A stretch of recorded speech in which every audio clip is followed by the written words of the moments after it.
Hello everyone, welcome back. So my plane took a nosedive. We'll get into that in a second. So I am by no means an expert on planes. I use planes, but I know the very basics about them. My dad was an expert at tuning and using planes. My dad was a carpenter, amongst a lot of other things that he was, but he was extremely skilled uh, in woodworking. He could tune a plane and shave himself with it. It was amazing. The way he sharpened blades, he didn't use well, they call them irons, right? He didn't use any kind of jigs or anything. He had a stone in one hand, and this may sound a little gross, but he would literally just spit on the stone, take the iron, and he would sharpen that thing, hair popping sharp. Uh, so this was actually his plane. And again, there's different types of planes. There's different angles, low angle, this angle, that angle. There's planes, rabbiting planes, and these planes here are what they call block planes. So most of the time they're held in one hand. You kind of put your finger there, but you could also hold it in two hands. But these are used for more, I would guess, like a detailed type of work. Like take this piece of pine here. You have a very sharp edge here.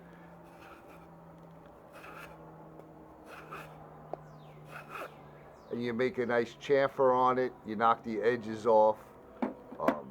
Now this plane here was actually my dad's, and this one was dropped at one time. You can see it broke off here a long, long time ago.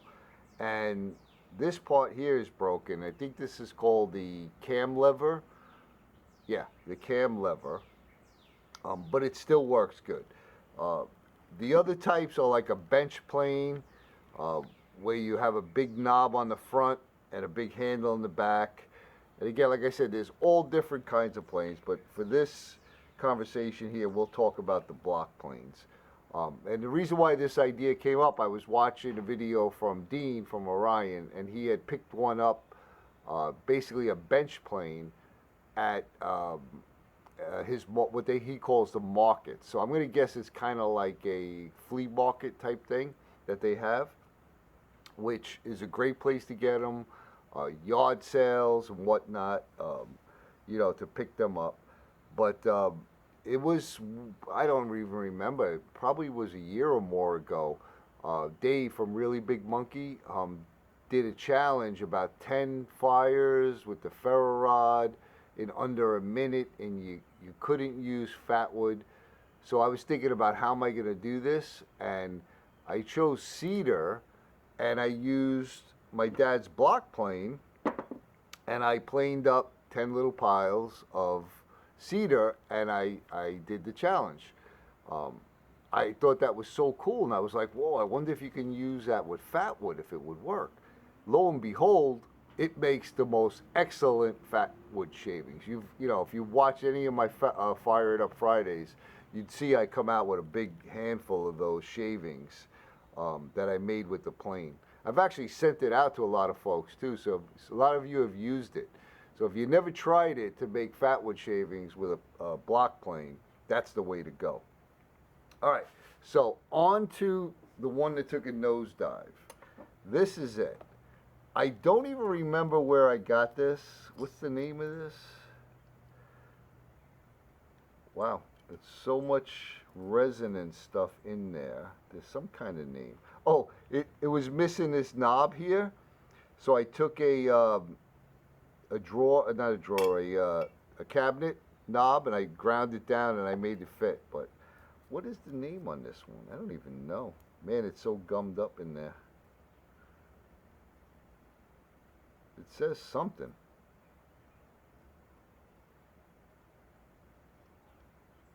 Well, I'm going to pause this and see if I can get the name off of that.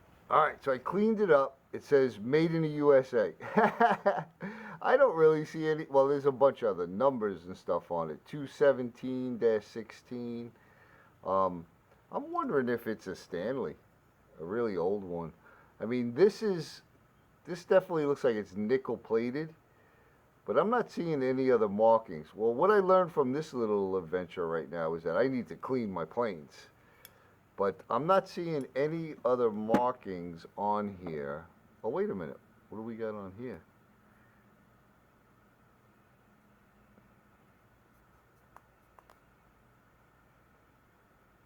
Dunlap. All right. Well, there you go. It says Dunlap on the blade. Trademarked. Yeah, I mean the iron. This needs to be cleaned up. I could see that if you see this little peening here, I'll explain to you why that's like that. But so I think that this could have possibly been my uncle's or my sister-in-law's dad. I do not remember where I got this one. So all right, so this is a Dunlap. I like this plane, so I want to get this fixed. This is what busted off of it. Right here, when I dropped this, it took a nosedive. This little piece right here broke off. It goes right here, like that. And this cam lever was held in with this pin, which I just filed off. This pin went right in here like this, and I filed it off to pull it out because I got a guy at work who's a professional welder, and I'm going to see if he could TIG weld it or something, or possibly braze that back on. Because I mean, again, I can still use it. This one's actually missing the cam lever also, but it still works. So I wanted to get that fixed. Then I have this one here. This is a Sears, and I bought this one when I had moved out of my mom and dad's house. Most of the time, the first place I moved to, I was pretty close to them in the same town, and if I needed to do anything with wood or whatever, I would just go over to my dad's and I would do it. And then I had moved away where it wasn't a 5-minute drive anymore. So I picked this plane up, and I got this at Sears, and we got 1 5/8 inch cut block plane. And this one doesn't really have a ton of adjustments like the other ones do. This one just has a little wheel here that loosens. Again, I don't know the name of all the parts, but it loosens this, and then you can take the blade out and make your adjustments. This one was actually made in England, and it says on here, made in England, Sears. And what I was talking about before with the little bit of peening on there, I'll show you why. So this goes in, you tighten up, you adjust everything pretty much manually. But I've actually seen my dad do it on planes of this type. What they used to do, probably still do, is we see this peening here. So they would make micro adjustments by tapping this. Now, my dad never really used anything that was metallic, because then you end up getting this peening over here, like I said.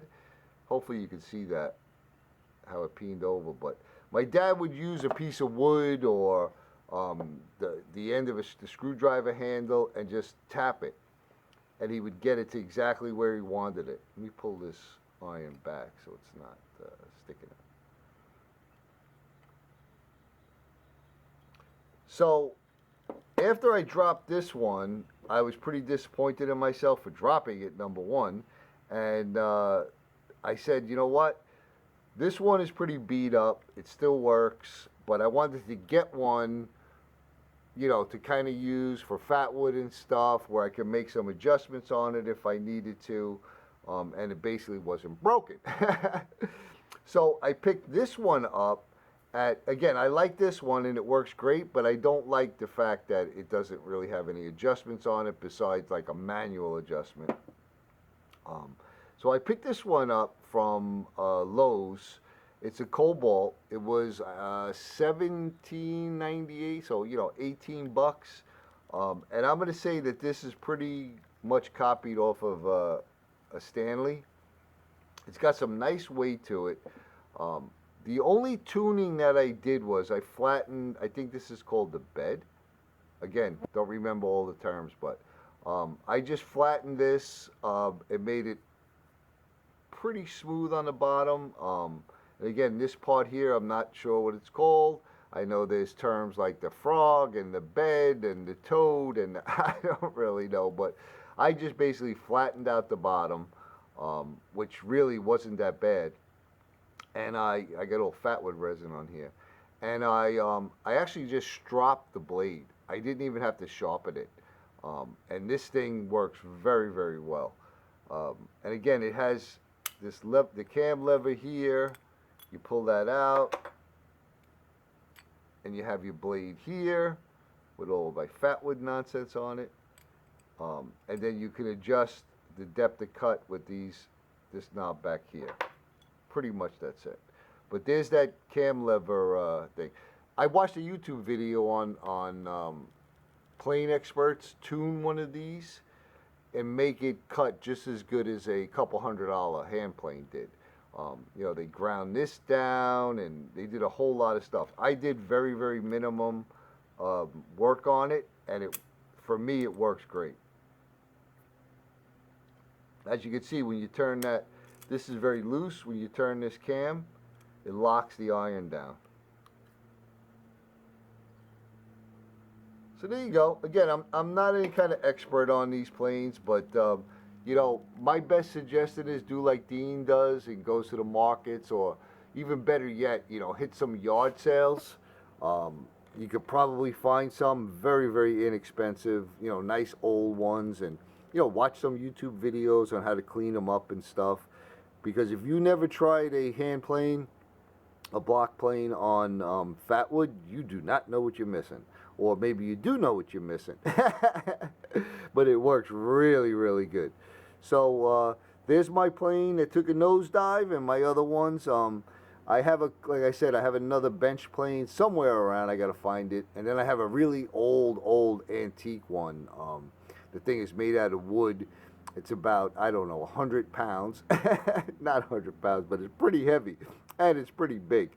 I got to guess it's at least like, I don't know, 18, 24 inches long. The thing is huge. So I'll dig that out. I'll make another video. So hopefully you enjoyed this. Hopefully you're having a wonderful day. I hope you all are staying safe. You all know I appreciate you coming along. I'm sending you all much, much love and respect, my brothers and sisters. Thanks again for coming, and we'll see you on the next one.